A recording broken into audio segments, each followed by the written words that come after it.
Chapter 23. Glinda Grants Dorothy's Wish.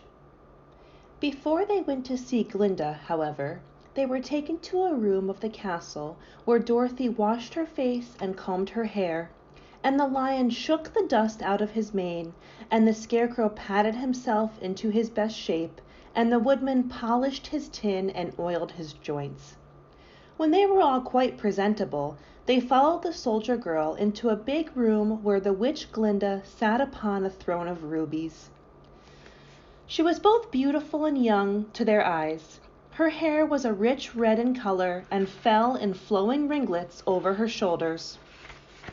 Her dress was pure white, but her eyes were blue, and they looked kindly upon the little child. "What can I do for you, my child?" she asked. Dorothy told the witch all her story, how the cyclone had brought her to the land of Oz, how she had found her companions, and of the wonderful adventures they had met with.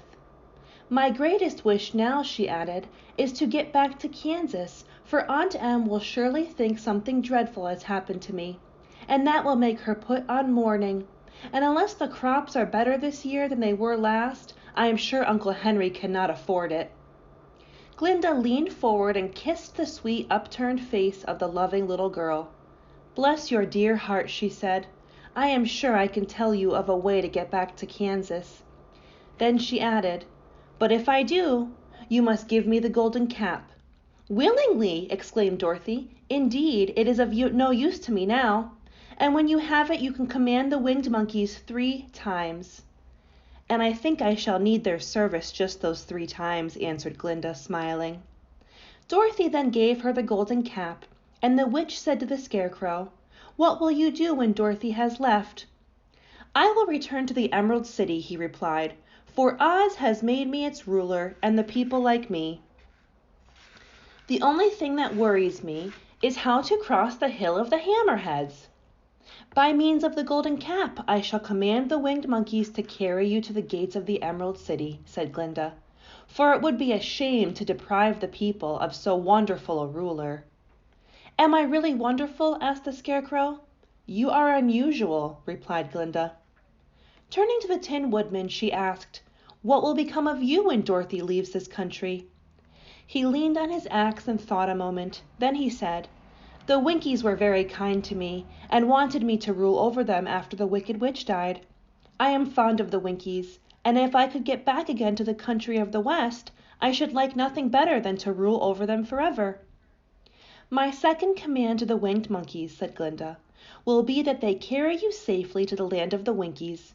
Your brains may not be so large to look at as those of the scarecrow, but you are really brighter than he is, when you are well polished, and I am sure you will rule the Winkies wisely and well."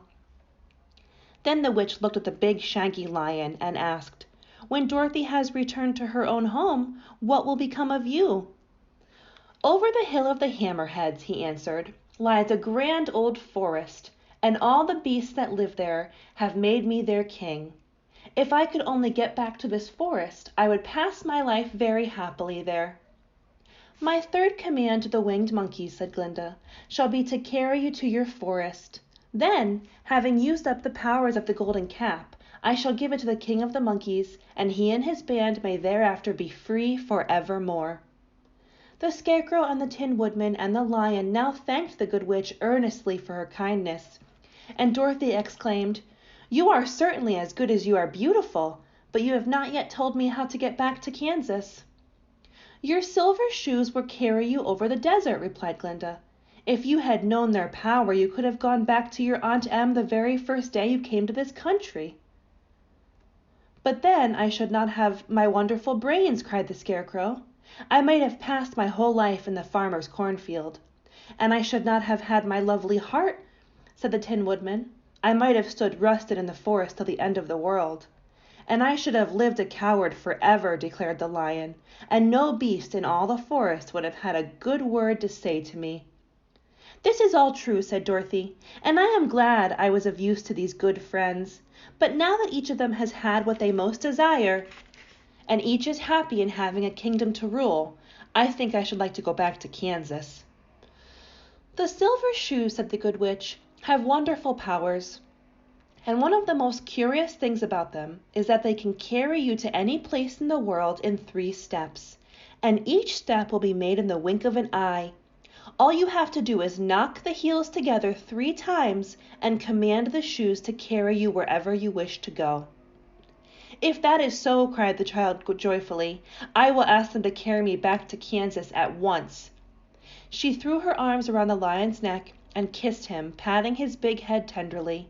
Then she kissed the Tin Woodman, who was weeping in a way most dangerous to his joints. But she hugged the soft, stuffed body of the Scarecrow in her arms instead of kissing his painted face, and found she was crying herself at this sorrowful parting from her loving comrades. Glinda the Good stepped down from her ruby throne and gave the little girl a goodbye kiss, and Dorothy thanked her for all the kindness she had shown to her friends and herself. Dorothy now took Toto up solemnly in her arms, and having said one last goodbye, she clapped the heels of her shoes together 3 times, saying, Take me home to Aunt Em. Instantly she was whirling through the air, so swiftly that all she could see or feel was the wind whistling past her ears. The silver shoes took but 3 steps, and then she stopped so suddenly that she rolled over upon the grass several times before she knew where she was. At length, however, she sat up and looked about her. Good gracious, she cried, for she was sitting on the broad Kansas prairie, and just before her was the new farmhouse Uncle Henry built after the cyclone had carried away the old one. Uncle Henry was milking the cows in the barnyard, and Toto had jumped out of her arms and was running toward the barn, barking joyously. Dorothy stood up and found she was in her stocking feet, for the silver shoes had fallen off in her flight through the air and were lost forever in the desert. Chapter 24. Home Again. Aunt Em had just come out of the house to water the cabbages when she looked up and saw Dorothy running toward her. My darling child, she cried, folding the little girl in her arms and covering her face with kisses. Where in the world did you come from? From the land of Oz, said Dorothy gravely, and here is Toto too. And oh, Aunt Em, I'm so glad to be at home again.